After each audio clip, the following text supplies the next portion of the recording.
We're going to do a pre-shift check of this forklift truck, or pre-use check, whatever you want to call it. And things that we're going to be looking for is the welding for any cracks appearing. We're going to check all around the outside of the truck for any collision damage. And we're going to check any nuts or bolts or pins to see if they're coming loose or they've come loose altogether. Okay. The first thing we're going to start off is with the forks. Looking at it from here, I can see they're a matching pair. They're evenly spaced out on the carriage plate. There's no cracks or twists or collision damage to them at the front. Looking up the vertical face of the forks, there's no deep scratches or cuts here or here. The heels, there's no cracks appearing. And then we get to this section, we have pins that come out so we can adjust them and they lock into place properly. Around the backs of the forks, we have hooks that go onto the carriage plate and they're welded into place. We're going to check the welding on there to make sure that's okay. The second thing we're going to be checking is the carriage plate itself. The carriage plate carries the forks.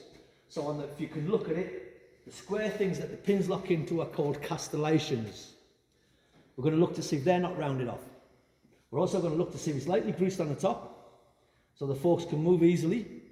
We can see some bolts and things that's bolted to this are tight, it's not coming loose. We also can see along the side here to see if the gap at this section is the same on the other side. For any collision damage, if it was a smaller gap on one side, it could be in a collision damage. Okay, the welding on these are welded in the corners. You can see welding here. We're looking for cracks appearing in them welds. We're then going to be looking at the backrest extension. We're going to look at the security of it.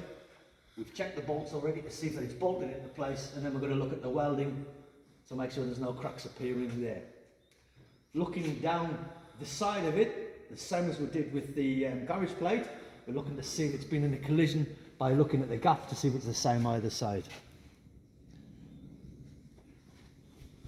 We're then going to be looking at the mast. Again, collision damage, looking at the side, we're going to see if they're both tilting exactly the same. One's not tilting one way or the other. Could have been in a collision damage.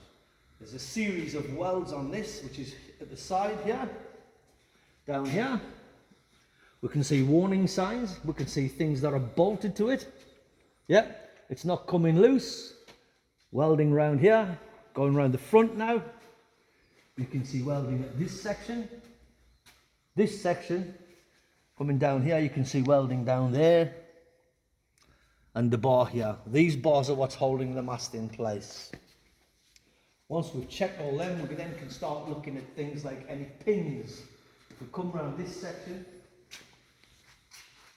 the mast, this section, there's pins here holding this ram into place. We're just making sure that that's not coming loose. Once we've checked that, we're going to check the inside of the mast, which is the mast rollers and guides. This section here, the square box section on the inside. We want to make sure that that's lightly greased. There's no score marks appearing here. If anything was jammed in the rollers, for instance, that could be causing it to scratch as it goes up and down. The rollers themselves, you can see them down the bottom here. There's some there. And there's also some up here. We're looking for any flat spots on them rollers. Okay. From the mast, we're now going to be looking at the chains and what we can see on the chains. We're going to start from one end of the chain, which is the anchor point here. We're going to follow the chain up, looking it's greased. The pins, the links are okay. Nothing broken or no pins hanging out. And we're looking over the pulleys now to see if there's nothing jammed in this section here. Over the other side. Then we have an adjustment bolt here, which adjusts the chain for the tension of the chain. And we have another bolt next to it, which locks into place. We're just making sure that they're not loose or coming down. If we had more than one chain, we'd be checking the tension on either side to make sure the tension is the same. Okay. From there, we're then going to be starting looking at the hydraulics themselves. The hydraulic pipe work, for instance, these are getting a little bit old and starting to crack. So we'll keep an eye on them to make sure there's no metal sticking out, no oil dripping down them, and they're locked into place. And following these rollers there's nothing jammed in there. The pipe work itself, you can see some metal pipe work here. We're going to check that to see if it's not squashed in any way, nothing's fell on it. And if we look down there, we can see some more pipe work here, joints, looking for leaks. And we're looking on the floor to see if there's any oil there as well. The next is the hydraulic rams. This is the biggest one on this machine, and it has a silver section here. On the silver section, especially for forklift trucks that are outside, they can get what we call pitting. It's little rust holes, and they can rip the seals to bits and oil can come dripping out. This is one of the biggest rams that picks up the forks. These two rams on either side picks up the mast. We have two rams down here, one there and one here, and that tilts the mast forward or backwards. And the other ram that we have on here is at the very front, which we looked at earlier. It's for the side shift on the truck. Once we've done the rams, we're then going to go around to the side of the truck and look at the wheels. The rims of the wheels themselves hasn't had any real damage, significant damage anyway. We're going to check these just to make sure that these are all tight. Another way of checking if they're tight, if you can't move them with your hand, is just give them a little tap or something. If it was a loose one, you'd hear a different sound. We then have to look at the tyres themselves. The tyres themselves are rubber tyres on here. So if you've got any bits of metal in the framework of the tyre, it would basically chunks would start ripping off. We'd start looking at new tyres because the chunks are coming off. We're looking at the depth of the tread to see if it's even either side. It's wearing away nice and evenly, and there's nothing wrapped around the wheel on the inside here. Pneumatic tyres, which was air, you check the air on them and there's no bulges sticking out. Going around the truck, on this truck we have two wheels at the back, which is together, so it acts like a three-wheel truck. We're looking to see if there's anything wrapped on the inside of them wheels there. Okay, we're then going to look around the other side at the other wheel for the same thing. Any bits of metal, any chunks coming off, any loose nuts, and damage to the rim. We're then going to look on the outside of the truck to see if there's any damage to it, and the first thing we're looking for is collision damage. So we're looking for collision damage all over, we're looking for the welding in the spaces like this, and then we're looking for anything that's bolted to it, i.e. lights, or anything like that. If you had a windscreen, it could be a windscreen wiper, and so on. Check all external panels around the truck to see if there's any been collision damage to them or anything's hanging off. On this trunk, we have a door here where the battery compartment is.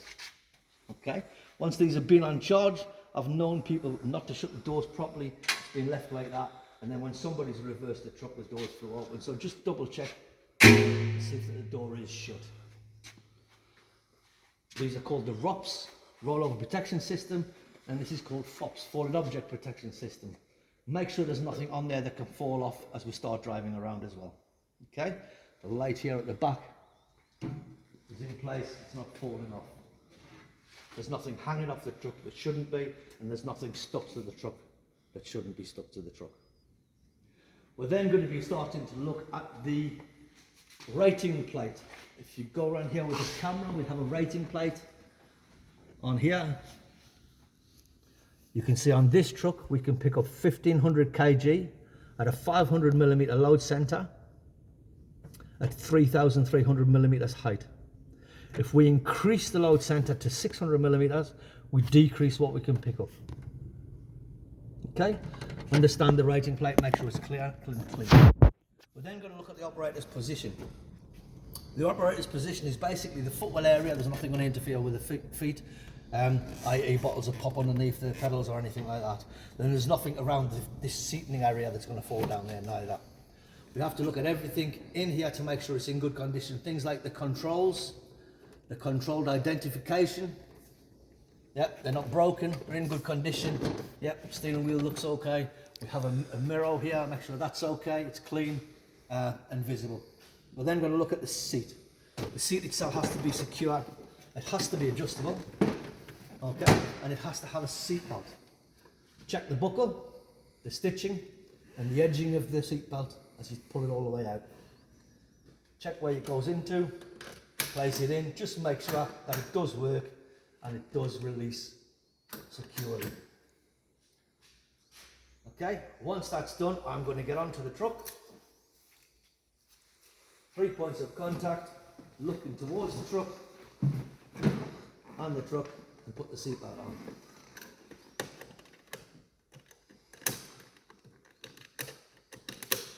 If there was a handbrake here, I would check to make sure that's on, and I would check to make sure that the control was in neutral.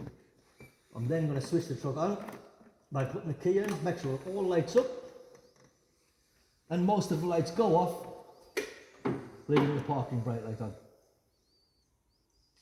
If that's okay, we're going to check the isolator switch, which is on the side. It does go off, and it does bring everything back on. We then need to check all the electrical partners, which is basically the horn on this one, and any lights to make sure that they work. I can see the reflection of the backlight, they're all working perfect. Once I'm happy with that, I'm then going to take and check all of the hydraulic controls by simply straightening the mast, looking up to make sure nobody's there. I'm going to lift it up to about 12 inches or so off the ground, and I'm going to check each control from the right to the left. The right control is the side shift. Try both ways. This is to get everything lubricated, ready for work, and make sure everything works.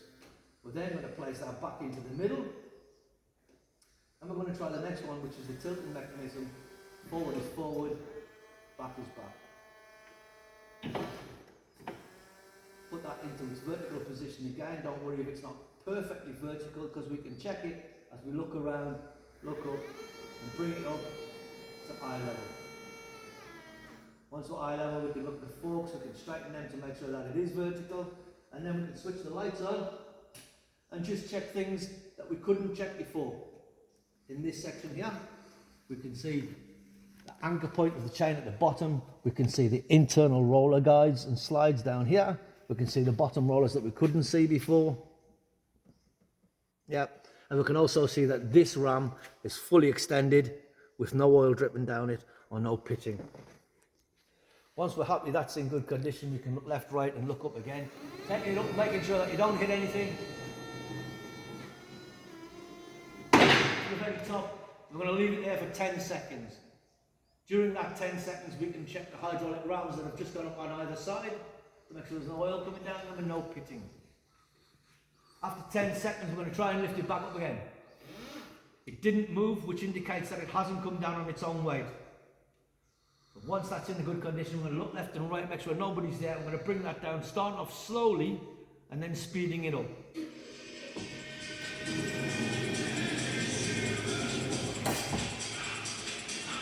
We're going to stop 6 inches off the ground and tilt it back, throttle. To test the brakes, we're going to put it into forward gear, leave the handbrake on and just try and pull away.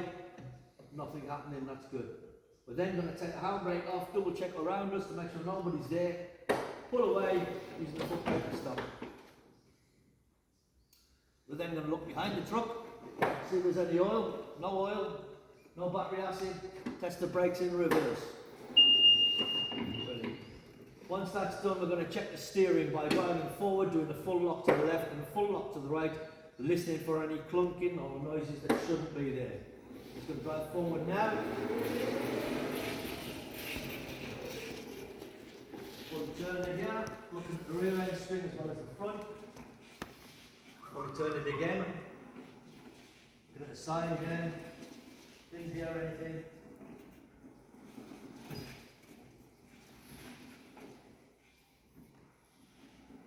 Driving forward.